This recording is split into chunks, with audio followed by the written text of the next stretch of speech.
Welcome to the English Desk. This channel takes English apart and puts it back together in a way that makes sense. Short lessons, clear examples. Let's get into it. And today, we're tackling something that seems small, but causes some of the biggest problems in communication. We're talking about English prepositions. Yeah. Those tiny little words in, on, to, for, Yeah. they're like linguistic gremlins, you know? Huh, they really are. Get one wrong and the whole meaning of your sentence gets muddy. Doesn't matter if you're talking to a client or just writing a memo. Absolutely. Just instantly clouds what you're trying to say. So if you're aiming for that crystal clarity, prepositions are like the hidden tripwire you have to watch out for. Mm-hmm. Our source for this deep dive is fantastic, though. It's a series of excerpts from Mastering Prepositions, a guide to English clarity. And our mission today is pretty surgical. We're not just going to tell you to memorize a bunch of rules. That never works. We're pulling out the actual structural patterns from that guide. The goal is to give you a kind of framework, so when you run into a problem, you don't have to guess. You just apply the rule and, fix it fast. And that's the key difference, isn't it? These words are all about conveying precise relationships. Location, time, direction, purpose. Yes. We're trying to get beyond the old grammar class approach and into a system you can apply on the fly. As the guide says, if you master the relationship, the word basically chooses itself. It's about finding conceptual anchors.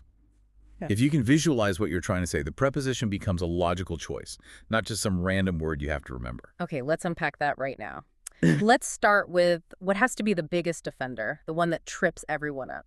The locational triangle. In, on, and at. The big three. Yeah. They feel so interchangeable sometimes, but they actually map onto these really clear, distinct physical ideas. They really do. I like to think of them as defining spatial boundaries.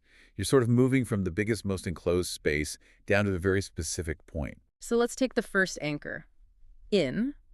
The guide says this is for any enclosed space. It means you're surrounded by something. It could be walls, a container, even like the limits of a city. The classic example is, I am in the room. You are physically inside the boundaries. The image you should have in your head is a box. You are in the box. Exactly. Now contrast that with on. On is purely about a surface. It means there's contact, but there's no enclosure around you. So it's the lid of the box, not the box itself. Perfect analogy. The book is on the table. It's resting right there on that flat plane. And that leaves us with at. At is the pinprick on the map.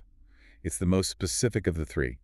It locates you at a single defined point in space, usually a destination or some kind of functional marker. Like, I am at the bus stop. You aren't necessarily in the little shelter, but you're at that specific designated spot. Exactly. So the logic is all about that physical relationship. Yeah. Enclosure, surface, or a single point.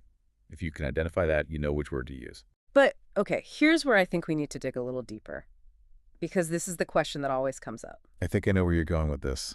If that logic is so neat, then why do we say, I'm in a car, but I'm on a bus, or on a plane? Ah, yes. The great transportation exception.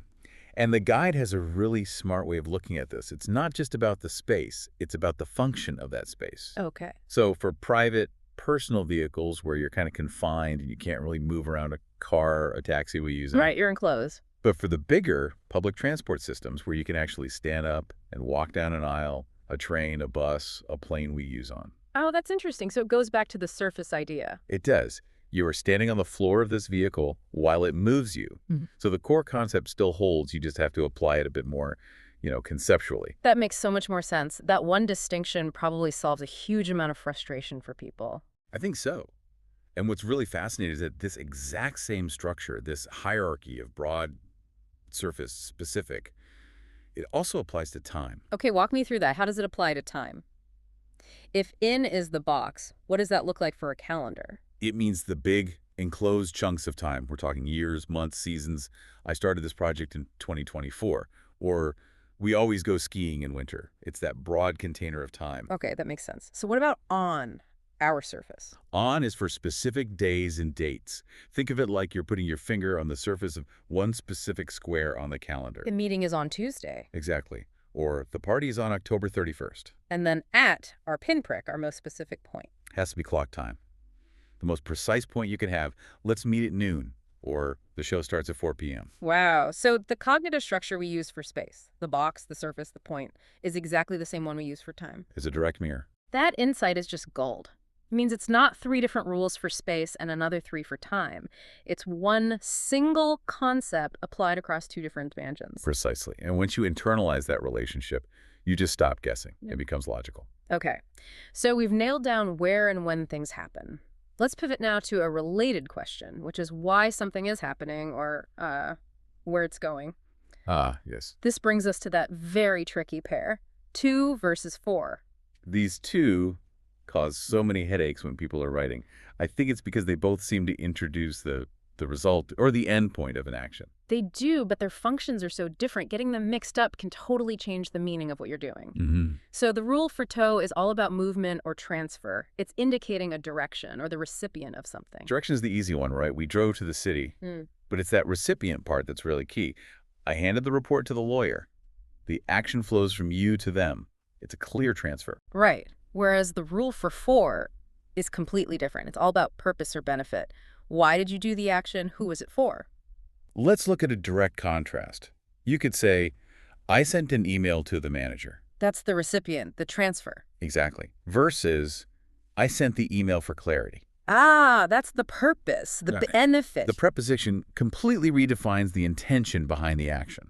That functional difference is everything. So if you're writing something and you use to and it just feels a bit clunky, you should stop and ask yourself, am I describing a transfer here or am I describing my motivation? Yes. And if it's motivation, you need 4. It's the difference between saying he worked hard to the company, which makes no sense, Right. and he worked hard for the company for its benefit. That one simple test, direction versus purpose, it honestly solves like 90% of the confusion between those two words. Okay, so we've mapped out all the logical parts of the preposition world, but as we sort of hinted at earlier, English loves to throw a little chaos into the mix. It does. And this is where it gets, I think, really interesting. The illogical curveballs, the idioms. This is the part of the language that's just driven by pure convention.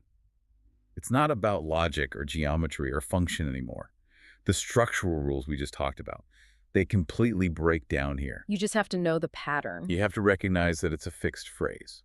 And the guide we're using points out some specific ones that are just, massive mistake zones. Let's start with skill and interest.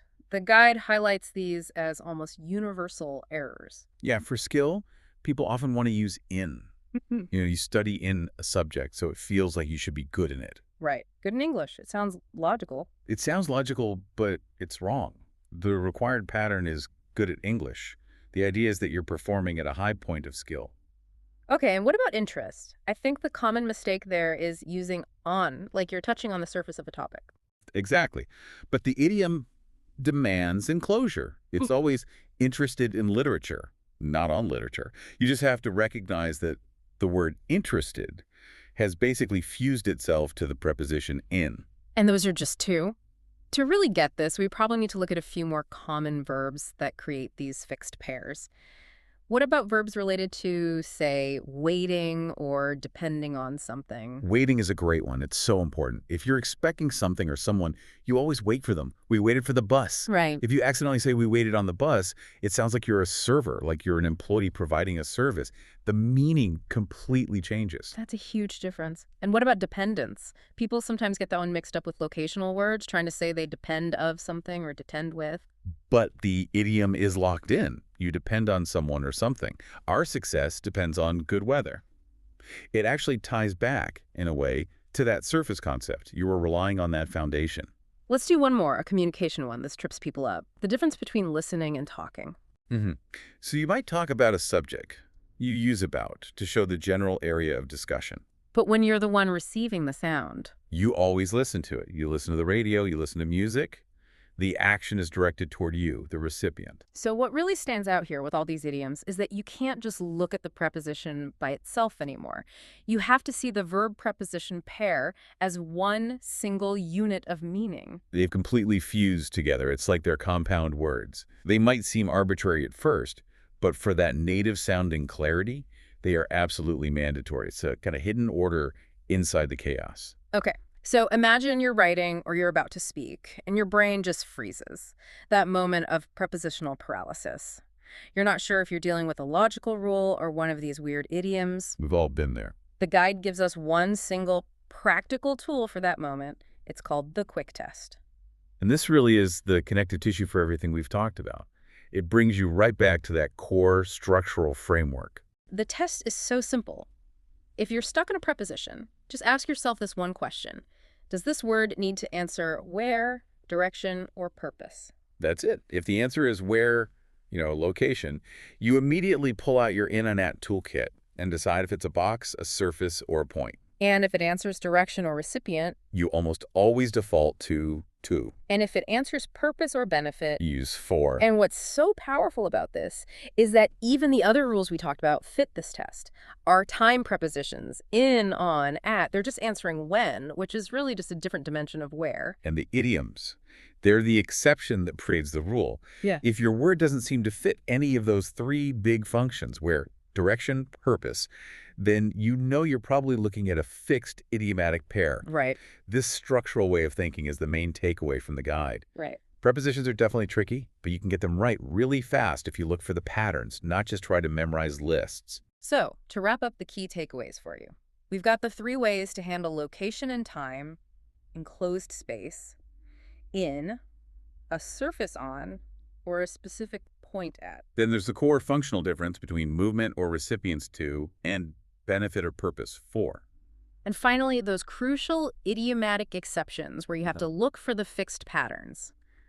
You are good at something, interested in something, and you wait for someone. And just starting to implement this framework translates directly into so much more clarity and, I think, confidence. You start making those distracting structural errors, and you start saying exactly what you mean. It really accelerates your progress. Absolutely.